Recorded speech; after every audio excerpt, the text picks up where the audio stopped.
Welcome back, and welcome to Batman Arkham Hot Takes Part 5. Now you guys really wanted a Part 5, but I do have one small thing to say at the start of this video. I'm gonna try and keep this video slightly shorter than usual, because the last video overran a bit and came out to over an hour long. And this series is supposed to be a slightly easier style of content for me, so I'm not going to do that again. But we've got a few really cool hot takes today, but before we get into those, I just want to say thank you so much for the support on the channel recently. It's been insane. Hit the subscribe button because we're aiming for 5,000 subscribers this year, and we can only do that with your guys' help. So hit the subscribe button because we've got so much cool Arkham content on the way and 2 really cool videos coming out over the next couple of months on Batman Arkham City, so I'm really excited to get those out and hopefully you guys really enjoy them. Anyway, enough of that, let's get into the video. The first hot take says, the best individual section from the whole franchise is the Batman experience in Suicide Squad Kill the Justice League. The part where the squad's being taken out by Batman's very suspenseful, and it makes you feel like prey to Batman's predator. It's stressful, and the Arkham games being retold in the museum makes you feel nostalgic. The environment, tone and music are great, the whole section's just perfect. Now, for me, this one, straight up, is a very hard disagree.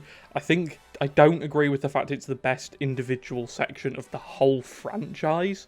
I think you could probably put Killer Croc's encounter in Arkham Asylum above that. If we're doing individual sections, the museum in Arkham City, I'd argue probably Ace Chemicals in Night is better than this. I was really excited for this section in the Suicide Squad game, and it really let me down because I just didn't feel like it was very interesting.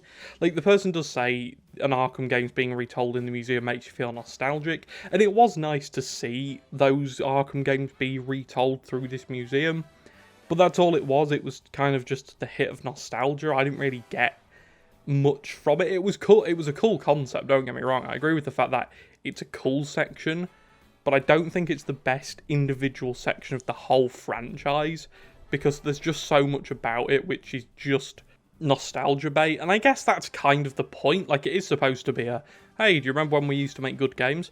But no, but I just didn't particularly connect with it very much. Say, it was cool to have like that role reversal, and I think that was really cool, but on the whole, I just kind of felt a bit like, yeah, it's a high spot in a really awful video game, and I think that's probably the best way to put it. It's the best part of Suicide Squad Kill the Justice League, but I think when the best part of Suicide Squad Kill the Justice League is making you look back and want to play games the company has made before, that's an issue. I don't think to say it's stressful, yeah, it's okay. Like, again, it's not my favourite. I think it was very heavily based on the fact that it was going back to the Arkham games of old, and like, again, when Rocksteady made great games, and I still think they're very capable of making great games, but I think this take, for me, is a hard disagree. I don't think it's the best individual section of the whole franchise, because it's just not. I think there's quite a few other sections which definitely go above this one. So, like I said, the Killer Croc section, the museum, I'd argue the steel mill in Arkham City, the mansion and asylum. I know they're more parts of, like, larger parts of the game, which kind of gives them a better chance, but if you could clarify what you mean by each individual section, like best section, what you count as a section, then please do in the comments, because depending on what you mean by that, you could sway this either way. But for me personally, this is a hard disagree, and I don't really... Suicide Squad for me was a really weird game, because I really wanted to like it, and I really forced myself to try and like it, but there's a reason when, after I've played it the first time, I've never gone back and played it again. Like, I've never recorded any gameplay for it. It's never been a game that's on my radar after I finish the story, and I think if it had more sections like this, even if it was just purely for nostalgia's sake and purely to go, oh look, it's Arkham Batman doing Arkham Batman things, yeah, that's kind of cool. And I think it is the end cutscene or the beginning cutscene, I can't remember which one, where Batman tries to shoot Harley Quinn, that's kind of cool, but again, it kind of leans into the, hey, look, it's that character you all like doing something that you don't like, and it's, yeah, I'm not really sure what the alternative was.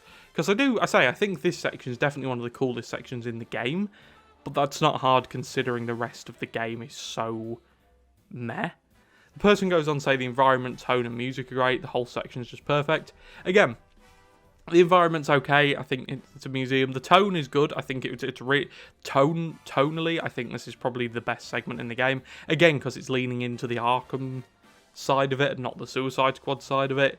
And the music's great, yeah, because it kind of takes hints from the Arkham themes, and I think that's a fair take. Like, the environment, tone, and music are pretty good, but I don't think it's the best individual section of the whole franchise, and so for that reason, I'm going to give it a 3 out of 10 on the agreeability scale. Next up, we have Gotham Knights is overhated. If you do certain things, like play as Red Hood, realise it's not an Arkham game, and go through the mindset that it's a DC Red Hood game, if you go through that mindset, it's a good game. Sure, it has its problems, but I have fun every time. Okay, so this one, I quite like this one because I was quite a fan of Gotham Knights when it came out, and I still am. I still go back to it sometimes and kind of engage with the whole patrolling system of it, because I think that's really cool. But I think when you have to jump through 3 separate hoops to justify a game's greatness, or goodness, I suppose, you have to kind of look at it and think, okay, maybe it's not that good. I think Gotham Knight is overhated. I agree with that 100%. Like, that's, yeah, deadpan, great. Because I did really like Gotham Knights, and I think, although it wasn't what we maybe would have wanted, I do agree with the fact that it got a lot of hate that it probably didn't deserve. It was a really solid game. Like, it was a good 7, 8, okay, maybe 7, 6 out of 10.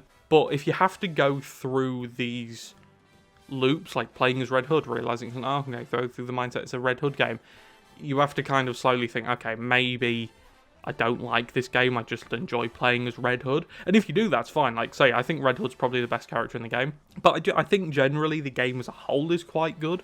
I think it has its issues, and I think it definitely has parts of it which would be better if they were more Arkham based.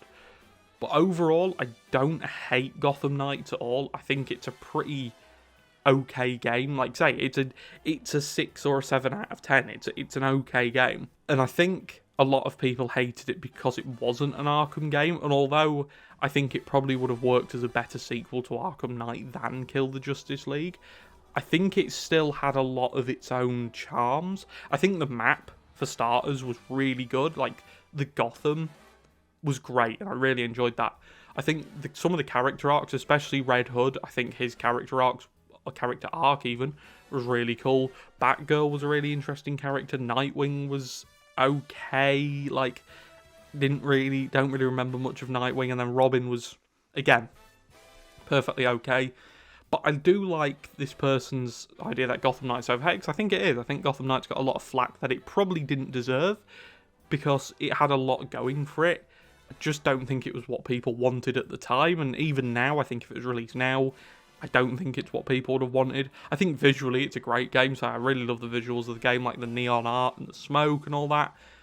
But I think if you have to go through the Red Hood, realising it's not an Arkham game, and go through the mindset that it is a Red Hood game, maybe play as another character and try and think if you still enjoy the game, because if you don't, then I'm not really sure what to make of that. Like, do you actually enjoy the game, or do you just enjoy playing as Red Hood? I'm not really sure, but yeah, I agree with this take to a certain extent. Like, I agree with the part that Gotham Knights is overhated, like, a lot. I think a lot more people are coming around to it now. I think it's kind of got the Arkham Origins treatment, where people are slowly coming around to the fact that, oh, okay, maybe it wasn't that bad. But if you have to justify its goodness with these things, maybe take another look at it, and maybe try and play it with other characters and see what you think of it then. Because I think Red Hood is definitely one of the better characters to play as, like 100%. I think he's a really fun character. Like, I think he's probably the best of the 4. I think Batgirl, for me, was my favourite, just because she controlled a bit more like Arkham Batman, which made her a bit more palatable and a bit more familiar, which I think helped in an unfamiliar game that gave you the option to play as something familiar, if that makes any sense. But yeah, I think this take is okay. I'd give this take a 5 out of 10, because I agree with one half of it. Gotham Knights is overhated. I don't agree with the second half, where you have to do certain things to enjoy it. I think you can just enjoy it as itself, because I think it's got a lot of redeeming qualities. So yeah, 5 out of 10 for this one. Let's move on. to the third one. So this one was actually commented by a few people, but I just chose this one because it was at the top of the pile, and it's a take which which if you'd have asked, if I'd have put this in maybe part 1 or 2, I'd have had a drastically different answer to what I have now. And I appreciate that was only like a few weeks ago, but this take is one that I think I have quite a good level of input in. So it basically says, and say this was commented by loads of people, so thank you to anyone who commented this. Hot take, Return to Arkham was not actually that bad. There was a comment that said, like, people who don't like Return to Arkham are pretentious pricks. That's up for debate. If I speak, I'm in big trouble, big trouble. But I think Return to Arkham is a very, very mixed bag. And it's something I've wanted to talk about for a while, because I've had a few comments on videos saying, especially the Arkham Asylum retrospective, saying, oh, like, great video, but you used Return to Arkham footage, not Arkham Asylum footage. And I never realised how many people really cared, if that makes sense, that they would, because they are different, like they look different visually, and personally I think the originals look better. I think lighting-wise, perhaps the Return to Arkham remasters look better, but I think overall and aesthetically, the originals look better. And I've recently, literally just this morning as I'm recording this, bought back an Xbox 360 to play the originals again, because as I've been playing the Return to Arkham ports more and kind of heard more people's opinions on it and been able to inform my own opinion on them a bit more, I've come to realise that especially the Arkham City port are really not very good. And say, I don't want to seem like I'm following like the hate bandwagon here, because I think they have redeeming qualities. I think they're great like total packages. I think especially Return to Arkham Asylum, I think is actually quite good. But for me, Return to Arkham City specifically is a complete dumpster fire. And it's something which I kind of needed to see other people's opinions on to go, oh yeah, like, certain things about this remaster are really bad. Like, say, Return to Arkham Asylum, I think solid. Like, I think it's a decent remake. I think the facial structure of some characters is weird, especially Batman. He's got that, like, weird top lip they gave him. But I think definitely Arkham City's the weaker of the two, in terms of remasters, not games, obviously. Arkham City, for me, just off the top of my head, like, glitches and just broken aspects of the game I can think of. I was doing a playthrough where the Penguin didn't spawn in the museum, like, he just didn't ever spawn in. The door into Wonder City, or into the League of Assassins part of Wonder City, just didn't spawn in, so I couldn't get out. I could see through it, but I couldn't get out. And a lot of the time, textures just don't load in, like, at all. Like, it'll just be a smooth texture. And it's really annoying. Like, it doesn't do anything to the game mechanically, which I guess is why a lot of people enjoy the Arkham games, because of the smooth mechanics. But for me, graphical, and just having, like, a working game. Because at the end of the day, like, the Return to Arkham City port, I think is abysmal. Like, it is actually, I'm getting really, like, pent up over this, because it is really bad. And the general consensus is they're okay, and I think they are okay. They are very okay. Arkham Asylum, if they just released Return to Arkham Asylum by itself, I'd be going, yeah, 100% agree, like, Return to Arkham really wasn't that bad. It was great. Like, it was a good remaster to bring it into the current generation, or the last generation, I suppose, which is really weird to say that the Xbox One and PS4 are technically last generation. That's a horrible thought, and that's just giving me an existential crisis mid-video. But the Return to Arkham City port, I am very passionate on the fact that it is absolutely appalling how that ever got out. I think technically it's poor, like, say, just simple things like loading characters in, or in the Robin DLC in Harley Quinn's Revenge, Harley Quinn's podium that she stands on at the end of the DLC when Batman fights her doesn't load in, and it's like, that's so simple to fix. Like, that's such an I'm not a game designer, so I'm not going to sit here and say I would have fixed that, I would have noticed that, but it's so simple. And I guess it's like a play-by-play, like, some playthroughs they do spawn, some they don't, but why? Why is it like that? Why some playthroughs things don't spawn and some they do? For me, who plays through the games to record footage for these videos, I sometimes feel partly responsible for when the footage is bad because of that, because I'm like, oh, well, I can't use the Penguin bit now because the Penguin didn't spawn in. So it's like, great, that's like a part of the video that I have to kind of work around. And that's just me being a whiny bitch from like a creator standpoint. But I imagine for people who just play them because they love the games and just play through them without recording or without any of the, oh, thousands of people can see this or whatever, it's annoying because the game isn't complete. And like, say the texture's not loading in, it makes the game look awful. And say I've spent this morning £100 to buy an Xbox 360 back after like a decade of not having one, so I can finally get back to the original Arkham games. Because contrary to maybe what my channel might tell you with all of the Return to Arkham footage I've used, the original ports for me are the best ones, I think, say, especially City. Asylum, I think I still prefer the original just because, again, graphically, this is going to sound weird, but it has worse graphics, so it looks better. I know it might sound a bit weird, but if you kind of know anything about games graphics and how older graphics look scarier, if that makes sense, you'll kind of understand that, because again, Arkham Asylum's supposed to be a dingy looking game, and the older games make it look dingier easier, if that makes sense. And I think, yeah, Return to Arkham for me is a great idea, and I love how it was packaged. Like, I love the fact that not all of the exclusive content, because obviously Arkham Origins didn't get brought over, which is another entirely different thing. I think Arkham Origins should have been in there. Like, it deserved it wholeheartedly. But I think all of the content was in there, which was nice to see. Like, as an Xbox player, I can just load up my Xbox and play as the Joker in Arkham Asylum. Or, you know, like all of the Season Pass content for Arkham City's there, like Catwoman's DLC, Robin's DLC.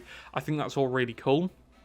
And as a child, I did have all of the Arkham City content, so it wasn't as big of a deal. But for someone just getting into the Arkham games who thinks, oh, well, I'll play these because they're the newer ones, apart from that being a really weird mindset, I think it's a good idea. I think it was a very, in certain aspects, poor execution. One of my other biggest gripes is the fact that the Catwoman DLC in Arkham City can't be toggled.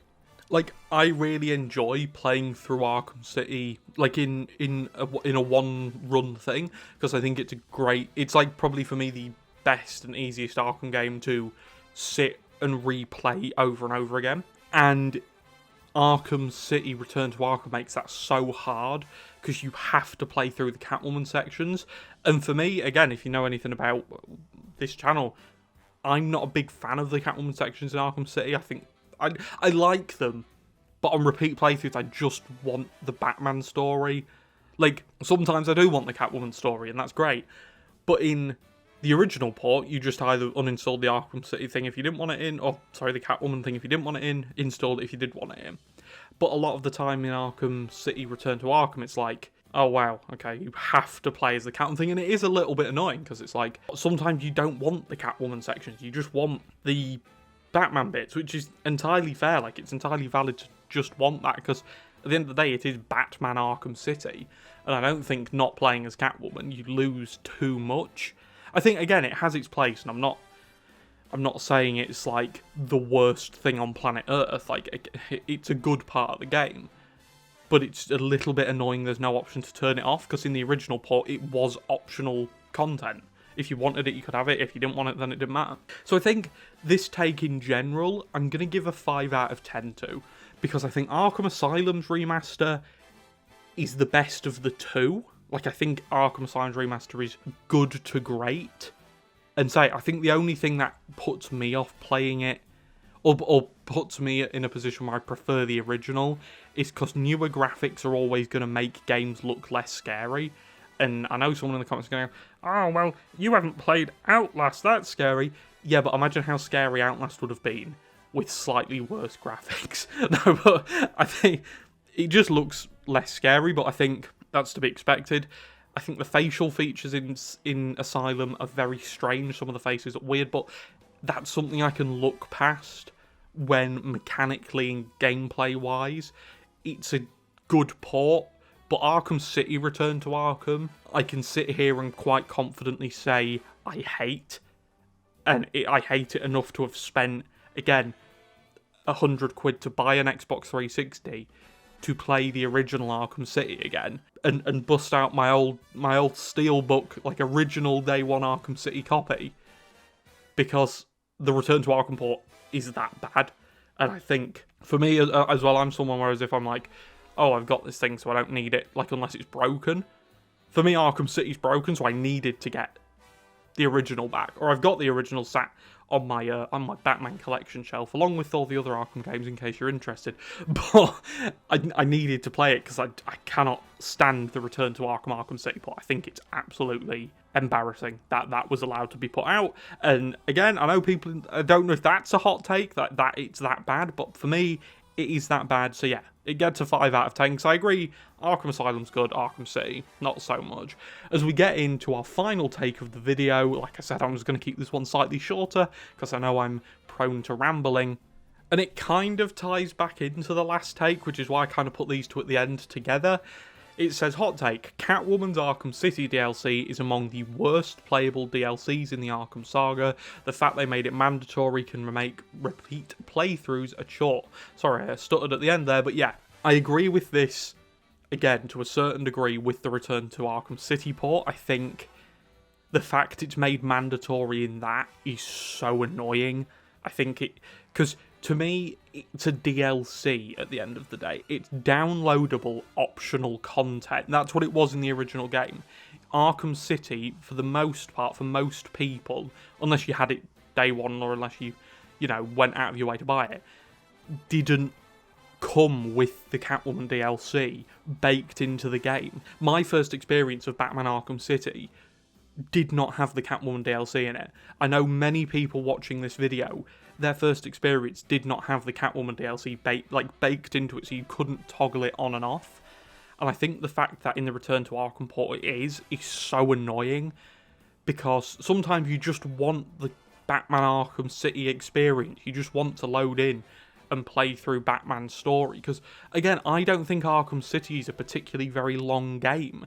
It's not. It's a fun game to play a big chunk of, and that first bit leading up until the Bad Blood scene is so good, and then you get to that point and it's, oh yeah, sorry, I got to play as Catwoman. I know you play as her at the start, but I actually think the starting bit is probably the least annoying of the pieces of Catwoman's DLC, because it tells you how she got caught by Two-Face, which I think is interesting, and I think if you could toggle the parts separately, that's the part I'd probably always keep on, because I do quite like that bit, like just kind of giving us a little bit of backstory as to how she got caught. But I think the rest of it, if you don't want it, I know this is going to sound stupid, if you don't want it, it's really annoying. If you do want it, it's great. And say, sometimes I enjoy playing it. Like, again, there's a lot of times when I'm like, oh, cool, Catwoman's... It's a nice change-up, and Catwoman, she's not... I don't enjoy playing as Catwoman very often. And anyone, again, who knows anything about me or this channel will know I'm one of Arkham Catwoman's staunchest haters in terms of Predator sections, especially. In combat, I think she's really fun, but in Predator, I think she's vastly, vastly outdone by just about every other character apart from Harley Quinn. But the point is, I think it is among the worst playable DLCs in terms of annoyingness, if that's even a word. Like, often you just don't want to play it. But I think it's not the worst in terms of content. I think content-wise, it's really cool. And I think the fact we get, like, Catwoman Riddler challenges or Riddler trophies, say what you will about the Riddler trophies in general, but personally for me, as someone who really enjoys collecting things, I really like that, and I like the fact you kind of have to go around the map as Catwoman, because Catwoman's traversal's pretty cool, and her combat's pretty cool, so that's fun. But I think as a whole, I'd say for what this take says, again, it's a half and half. Like, I agree with the fact that making it mandatory in the Return to Arkham playthroughs can make repeat playthroughs a chore. I don't agree with the fact it's one of the worst playable DLCs in the Arkham saga, because I don't think Arkham has many awful DLCs to compare it to. I think the story packs in Arkham Knight are up there, just because of how little content there is. I think they are almost pointless to a degree, some of those story packs in Arkham Knight, but I think...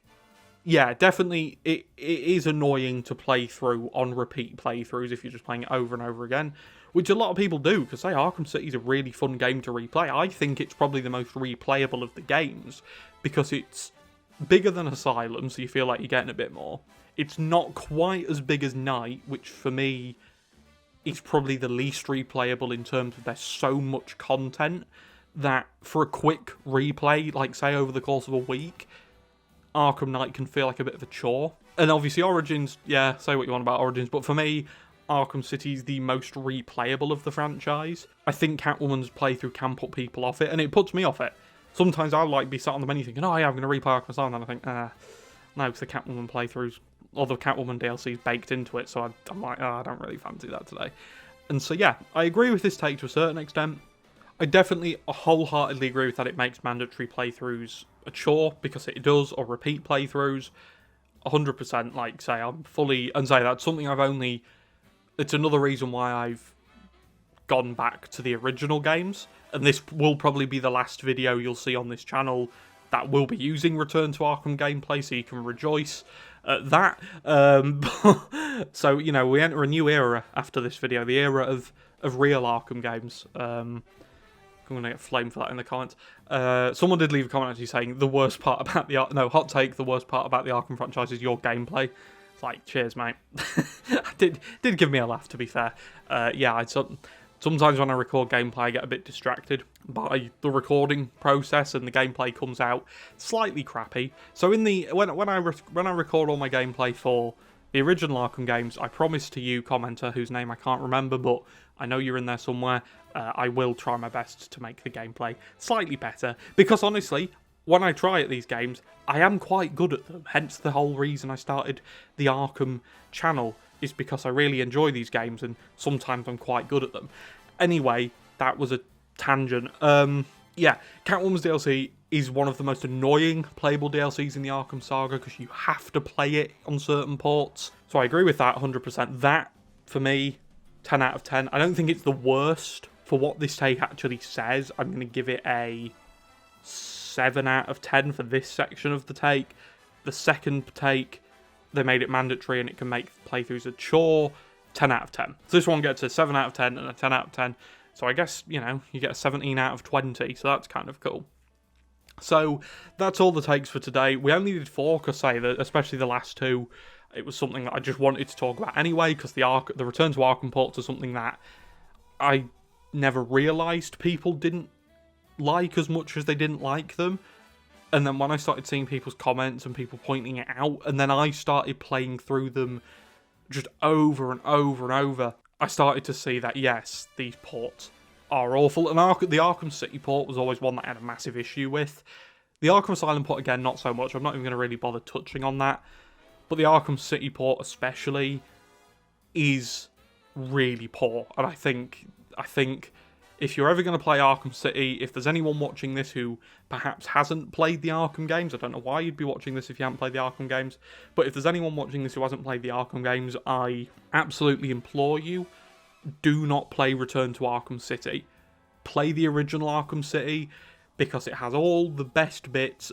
It's the best version of Arkham City, as much as the Return to Arkham City that might, on occasion, look slightly better. The original Arkham City, that is the best version, and that is not a hot take. That's a very, very cold take.